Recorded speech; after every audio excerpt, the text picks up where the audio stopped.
Hello दोस्तों, स्वागत है आप सभी का इग्नो क्लासेस बाय निशा। आज के इस वीडियो में हम डिस्कशन करने वाले हैं BSOE 143 इन्वायरमेंटल सोशियोलॉजी के कुछ इंपॉर्टेंट क्वेश्चंस के बारे में डिस्कशन करेंगे, जो कि टोटल 14 क्वेश्चन है। मोस्ट इंपॉर्टेंट क्वेश्चन है। आपको ये पूरा वीडियो स्टार्टिंग से लेकर एंडिंग तक देखना है। मैं इसमें आपसे कुछ ऐसी इंपॉर्टेंट बातें शेयर करने वाली हूँ जो कि आपके एग्जाम के लिए बहुत ही बेनिफिशियल होगी। तो इस वीडियो को पूरा स्टार्टिंग से लेके एंडिंग तक देखना है। आइए देखते हैं कि फर्स्ट क्वेश्चन क्या है। First question, explain the nature and scope of environmental sociology. इसमें हमें क्या है, एक्सप्लेन करना है क्या, नेचर और स्कोप किसका, इन्वायरमेंटल सोशियोलॉजी का। तो सिंपली आपको ये जो क्वेश्चन है किसका, इन्वायरमेंटल सोशियोलॉजी से रिलेटेड, इसका नेचर और स्कोप, तो इसी से रिलेटेड एग्जाम में क्या है, एक क्वेश्चन यही होता है। मीन्स आपको आंसर एक ही लिखना होता है, नेचर और स्कोप। बस इसी चीज़ों को क्या है, घुमा फिरा के क्वेश्चन पूछा जाता है। जैसे कि examine the some of crucial environmental concern over time, ये भी पूछा जा सकता है। या nature of human and environmental interaction, ये भी पूछा जा सकता है। और some of the environmental concern data result of the human activities, और ऐसा भी पूछा जा सकता है। मीन्स ये जो सारे क्वेश्चन का आंसर बस एक ही रहेगा, क्या, explain the nature and scope of environmental sociology. बस इसी क्वेश्चन को क्या है, घुमा फिरा के पूछा गया है।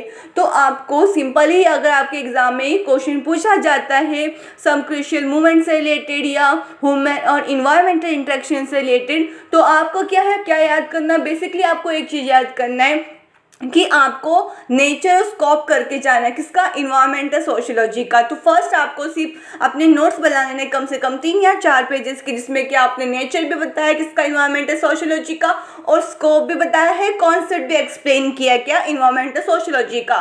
तो जिससे क्या होगा, आप अगर आपके एग्जाम में इन क्वेश्चनों में से अगर कोई भी क्वेश्चन अगर आता है तो आप इजिली को आंसर्स अटेंड कर पाओगे। तो अपने आंसर्स को आपको ऐसे बनाना है। Question number second, trace the emergence of environmental sociology has इस सब डिसिप्लिन। इसमें हमें इमर्जेंस ऑफ इन्वायरमेंटल सोशियोलॉजी का बताना है, ठीक है। Question number third, define realisms and constructionisms, discuss constructions in environmental sociology and realisms in environmental sociology. First क्या है, डिफाइन करना है किसको, रियलिज्म्स क्या है और कंस्ट्रक्शनिज्म्स क्या है, और डिस्कस करना है क्या, कंस्ट्रक्शंस किसमें, इन्वायरमेंटल सोशियोलॉजी में, और रियलिज्म्स किसमें, इन्वायरमेंटल सोशियोलॉजी में। तो आपको ये दोनों का कॉन्सेप्ट पढ़ के जाना है, डिफाइन करना है और डिस्कस करना है दोनों का, कंस्ट्रक्शंस किसमें, इन्वायरमेंटल सोशियोलॉजी में, और रियलिज्म्स का भी किसमें, इन्वायरमेंटल सोशियोलॉजी में। Question number fourth, right in note. इस पर हमें नोट लिखना है। मीन्स आपको कम से कम 1.5 पेज का या 1 पेजेस के आपको क्या है, इन सभी टॉपिक से रिलेटेड क्या है, नोट प्रिपेयर करके जाना है। जिसमें क्या क्या पूछा गया, इन्वायरमेंटलिज्म्स के बारे में, इकोलॉजी कॉम्प्लेक्स के बारे में, और इकोलॉजी जस्टिक्स के बारे में।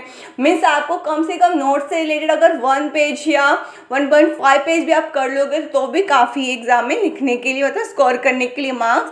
तो आपको सिंपली इसके नोट्स तैयार करके जाना है, या आप इन सभी टॉपिक से रिलेटेड अपने कॉन्सेप्ट्स क्लियर कर लेना है, ताकि आप एग्जाम में खुद के मन से भी लिख सकोगे कि इन्वायरमेंटलिज्म्स क्या है, इकोलॉजिकल कॉम्प्लेक्स क्या है, इकोलॉजिकल जस्टिस क्या है।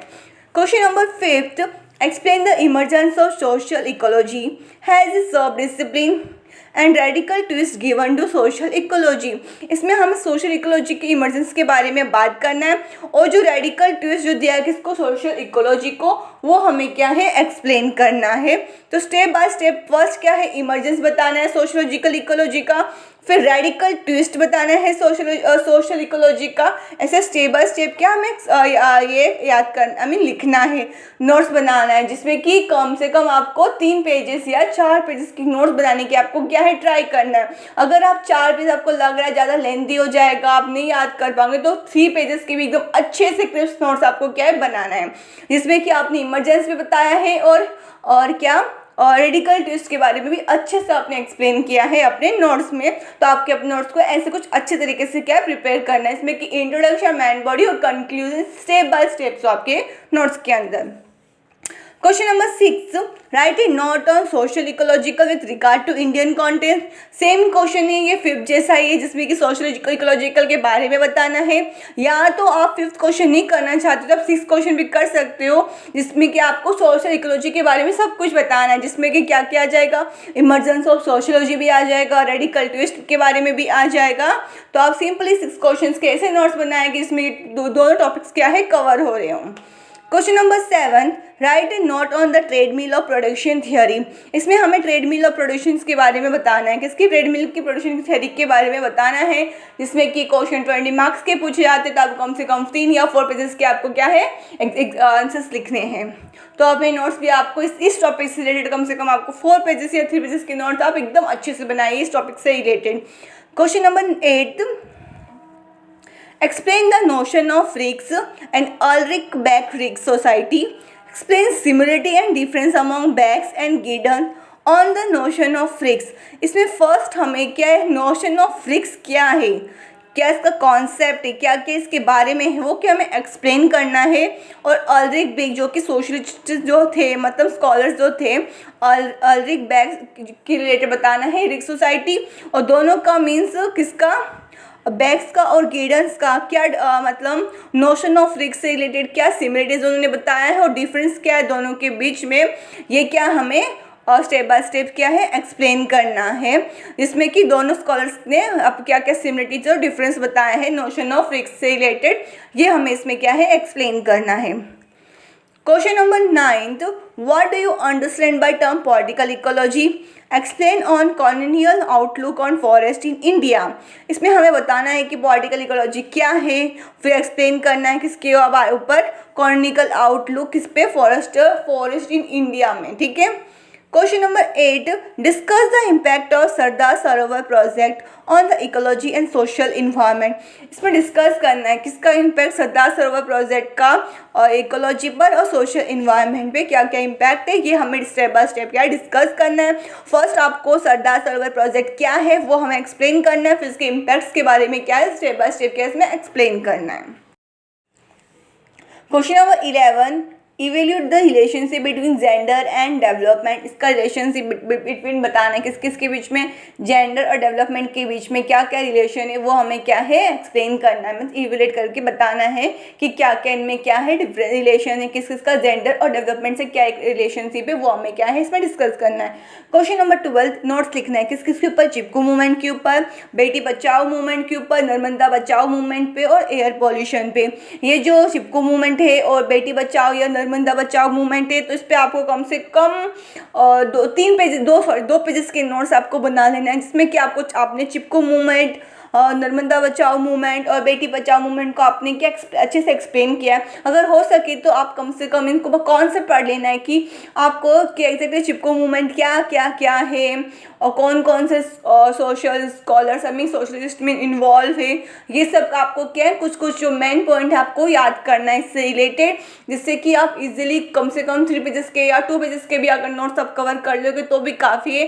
तो आपको क्या करना है, इससे रिलेटेड 2 पेजेस के आपको क्या है नोट्स प्रिपेयर कर लेना है, किससे रिलेटेड, चिपकू मूवमेंट से रिलेटेड, नर्मदा बचाओ मूवमेंट से रिलेटेड, बेटी बचाओ से मूवमेंट, इससे रिलेटेड नोट्स तैयार करना है। Question number 13, write a note on Joseph Huber's view on ecological modernisation.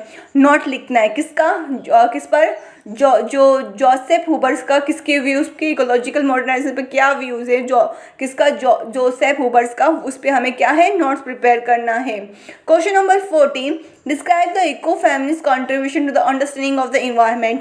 Describe करना है क्या इको फेमिनिस्ट कॉन्ट्रीब्यूशन किसको समझने के लिए, इन्वायरमेंट को, और अंडरस्टैंडिंग द इन्वायरमेंट पे, इस पर क्या हमें डिस्क्राइब करना है, स्टेप बाय स्टेप डिस्क्राइब करना है, जिसमें कि आपको first introduction, conclusion and introduction, main body and conclusion, is step by step आपको क्या एक्सप्लेन करना है। मेन से टोटल कितने क्वेश्चन से, 14 क्वेश्चन से। ये एग्जाम जैसे कि 20 को, शायद से 20 को इसका पेपर है, तो आप आज भी अगर आप करके जाओगे इस पे, मतलब अगर आप आज भी प्रिपेयर करोगे तो आप अच्छे से कम ये 14 क्वेश्चन का एग्जाम से पहले प्रिपेयर कर सकोगे आप। आप इजीली प्रिपेयर कर लोगे। अगर आप आज भी अगर आप प्रिपेयर करोगे टोटल 14 क्वेश्चन, तो आप इजीली एग्जाम से पहले कर लोगे। तो आपको सिर्फ कुछ छोटी चीज़ों को ध्यान रखना है, जैसे कि आपको जो भी मैंने आपको ये 14 क्वेश्चन प्रोवाइड किए हैं, तो आपको जो मेन टॉपिक मीन्स जो मेन वर्ड है आपको उन चीज़ से रिलेटेड आपका कॉन्सेप्ट क्या हमेशा क्लियर होना चाहिए। जैसे कि मैंने आपको बताया, चाहे आप एग्जाम में चिपकू मूवमेंट पूछा गया हो या पॉलिटिकल इकोलॉजी हो या सोशल इकोलॉजी हो, अगर आपको पता है कि पॉलिटिकल इकोलॉजी क्या है, इसका मतलब क्या है, इसमें क्या क्या आता है, तो इससे क्या होगा, आप अपने एग्जाम में भी खुद से भी कुछ लिख पाओगे। या अगर आप आंसर्स भी अगर भूल जाते हो, तो आपको हर एक चीज़ का एक क्या है, एक कॉन्सेप्ट क्लियर होना बहुत ज़्यादा जरूरी है। तो आपको इन एक एक टॉपिक को कॉन्सेप्ट आपको अच्छे से, या आप यूट्यूब से पढ़ो या कैसे भी पढ़ो, ठीक है, बस अपना कॉन्सेप्ट आपको क्या है क्लियर करना है हर एक टॉपिक से रिलेटेड। और हो सके तो अपने नोट्स प्रिपेयर कर ले रहे हैं सभी टॉपिक से रिलेटेड। अगर आप 2 या 3 पेजेस के भी नोट्स करोगे तो भी काफ़ी है, क्योंकि आपने जो पढ़ा है आपको एग्जाम में वो लिखने की ट्राई करना है। या आपने कम से कम 20-25 क्वेश्चन कर लिया, इसमें आपने कम से कम 5-6 पेजेस के क्वेश्चन आंसर्स कर लिए और आपने एग्जाम में कुछ नहीं लिखा, तो क्या फ़ायदा कि आपने वो जो पढ़ा है और जो पढ़ के गए एग्जाम में ना लिखो। इसलिए मैं कहती हूँ कि कम क्वेश्चन, जैसे कि मैंने आपको बताया 14 क्वेश्चन कीजिए, और इसमें से कम हो सके तो अपने नोट्स को मतलब कम पेजेस में लिखने की कोशिश कीजिए, कि 2 या 3 पेजेस के ही नोट्स बनाओ, जिसमें आप अच्छे से और सिंपल लैंग्वेज में लिख के, ताकि आप अच्छे से याद कर सको। इसलिए मैं आपको कहती हूँ इंट्रोडक्शन फर्स्ट, फिर मेन बॉडी, फिर लास्ट में कंक्लूजन। इससे क्या होगा, आपका आंसर्स भी अच्छा दिखेगा और आप इजीली मतलब याद भी कर सकोगे। हर एक चीज़ में आपको एग्जाम्पल्स डालना है, फ्लो चार्ट्स डालना है, ताकि आप इजीली रिमेंबर कर सको, आप एग्जाम में लिख सको, ठीक है।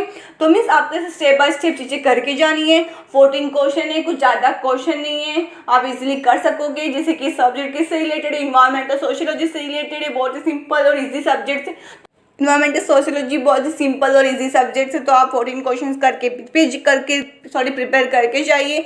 अगर आपको इस वीडियो से रिलेटेड कुछ भी डाउट या क्वारी, तो आपको मुझे कमेंट करके बताना है। और एक और बात कि अगर आपने जो एग्ज़ाम लिखते हो, जो मैं आपको क्वेश्चन प्रोवाइड करती हूँ, कितने क्वेश्चन आपके एग्ज़ाम में कॉमन आते हैं, जो मैं आपको पढ़ाती हूँ, जो भी आपको इंपॉर्टेंट क्वेश्चन प्रोवाइड करती हूँ, तो प्लीज़ वो मुझे कमेंट करके मुझे ज़रूर बताना है कि आपको कितनी मतलब मार्क्स में कितने क्वेश्चन आपने अटेम्प्ट किया, क्या क्या क्वेश्चंस में जो आपको प्रोवाइड किया वो कितने सिमिलर आए। तो प्लीज़ मुझे कमेंट करके ज़रूर बताना है, चाहे वो इस सब्जेक्ट से रिलेटेड है, कोई भी सब्जेक्ट आप मेरे चैनल से करके जा रहे हो, आप मुझे कॉमेंट करके ज़रूर बताना है।